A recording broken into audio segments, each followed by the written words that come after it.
Hello and welcome to Ticket Climate. My name's Holly Stearns. It's great to have you tuning in every single week for this important and ongoing discussion. Now, on Ticket Climate, we tackle the climate crisis that is facing our planet and we examine what actions governments and corporations need to be taking. My co-host, lovely co-host Scott Hamilton, joins me every single week, and Scott is a climate change and energy expert. Scott, lovely to see you as always. Great to be here again, Holly, and a very big week this week, of course, with the end of COP. Yeah, absolutely. Let's unpack it further.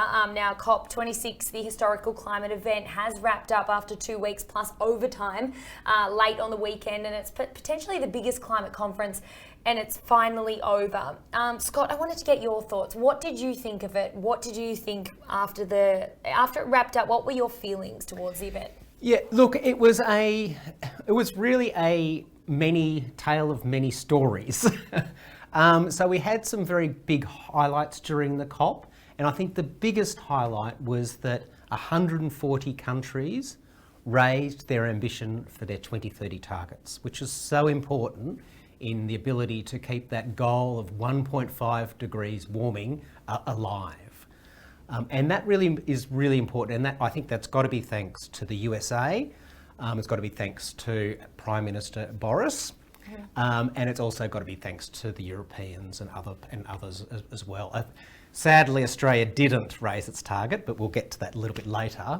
But the other really big thing, which was terrific to see, was that we saw the two biggest emitters, China and the USA, join forces to tackle climate change, which is just so critical if we're really going to have any chance of keeping that 1.5 degree alive. Yeah, now let's talk about this. Now, a massive part of the summit was phasing out coal, or was actually phasing out coal.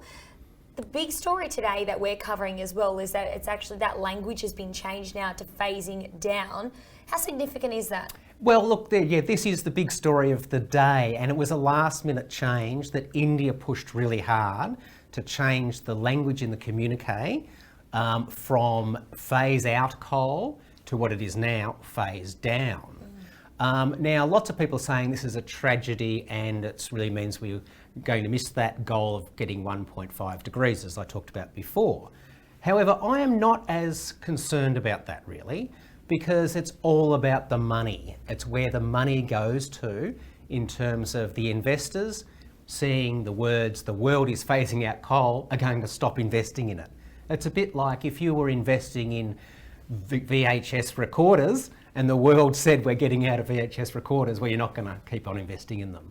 So ultimately, I think it's a really important signal. I'm really pleased that coal's mentioned, and I do think that it's the end of coal, at least the beginning of the end of coal. Now, we saw the president of COP26, Alok Sharma, actually break down during his final address. That was quite remarkable, and it just shows how strongly he feels about this as well. What did you think of that? Yeah, look, I think it really is that he's obviously worked really hard for the last year, or the last years now, and he really felt as though that we didn't get far enough, and changing that language about coal, not really getting the emissions trajectories down, so we're heading towards 1.5 degrees. And he sees, I think, the impact, particularly on those Pacific nations which are facing sea level rise, and that they're really going to lose their countries. And I think that really brings tears to people's eyes. And I think that's the sort of thing that would have been in the back of his mind when he was making those sort of comments. Absolutely. Now, let's delve into China and Russia. There's been a lot of influence on China and Russia. China was firstly, I guess, criticised for their non-attendance at the event. What's the thoughts of China now? Yeah, look, I think that the really big point taking out, as I mentioned before, was the fact that China agreed to work with the USA, which are like the two superpowers, and normally at loggerheads, as we know. But on this issue, they've said they're going to work together, and that's just so important. And that's a really big signal for countries like Australia. That's our biggest trading partner, and our biggest security partner are working together on this. So it really just signals that the world is changing. And I do think that we're going to see China continuing to move quickly or quicker. As we know, they've got their net zero target for 2060 at the moment. But I do think we're going to see change, and we know that when China decides to do something, it doesn't. And it's one of the issues about being China, I suppose. But clear signals for Australia. One of the other points, if I may, Holly, was this issue about phasing out coal, which was before the language change. There was something like 103 countries agreed to phase out coal and stop subsidising fossil fuels. So important if we're going to tackle climate change. And importantly, one of our biggest coal trading partners, which is South Korea, that we export about 16% of our coal, has said that it's going to get out of coal. Okay. So much different to what I think Senator Matt Canavan's saying today about a green light for coal. Well, that's just rubbish. It's not. We are seeing the phase out of coal. It's the beginning of the end of coal. Okay, now let's talk about, so if we know that China's leader Xi Jinping and US President Joe Biden are set to meet this time tomorrow, 24 hours. Now, those two world leaders meeting is quite significant. They've been not agreeing on a lot of things lately, but we know that climate will ultimately be something that they talk about during this meeting, and climate is something that they are agreeing on at the moment. What does that mean for Australia being left behind or left out of those sort of talks in regards to those two world leaders? Yeah, look, I think I was talking to a colleague just before that Australia's like the naughty boy that didn't do their homework in terms of their 2030 targets or those sorts of things, and they've got to go back next year. Now, it really just means that Australia is so isolated, and as these big superpowers continuing to make shifts, and that's where the money is.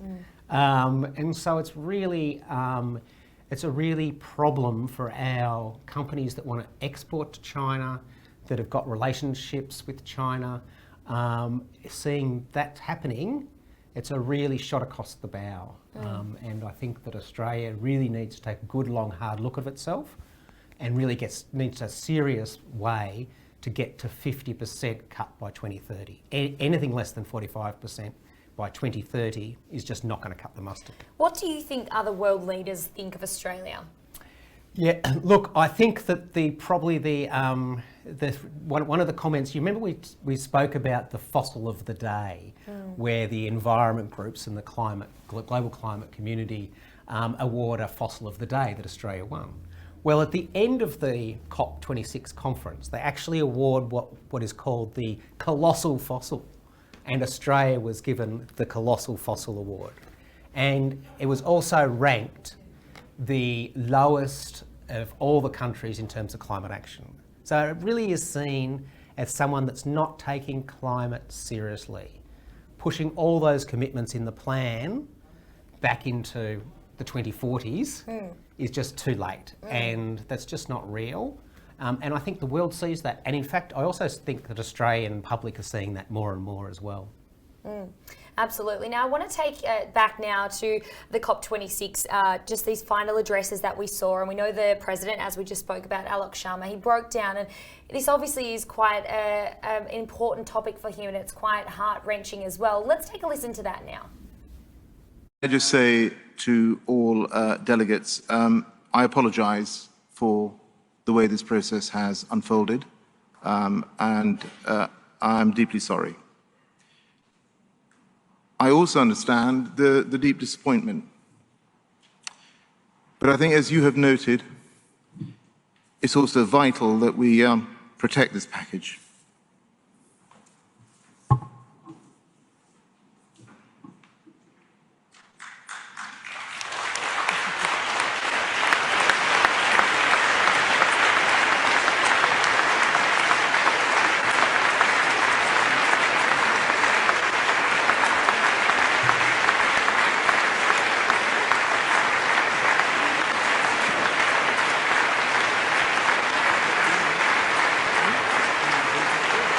Delegates, please. Delegates, thank you, friends. We need to proceed. Thank you very much. Yeah, so it's quite some significant words there, Scott. Certainly is, and again, look, I think that this is really that people that know the science, that know how short we've got in terms of time to make a difference, and that is really this 10 years. We've got to cut deep emissions, as I mentioned, at least 45% cut by 2030. It's not a 2050 timeframe, it's a 2030 timeframe. And that's what we've really got to do if we're going to really have any way of keeping 1.5 alive. Absolutely. And the consequences, bushfires, droughts and extreme weather events. Scott, lovely to see you. Thanks for unpacking this. Thank you for your time today. Holly Stearns, Scott Hamilton, thank you so much. Thanks.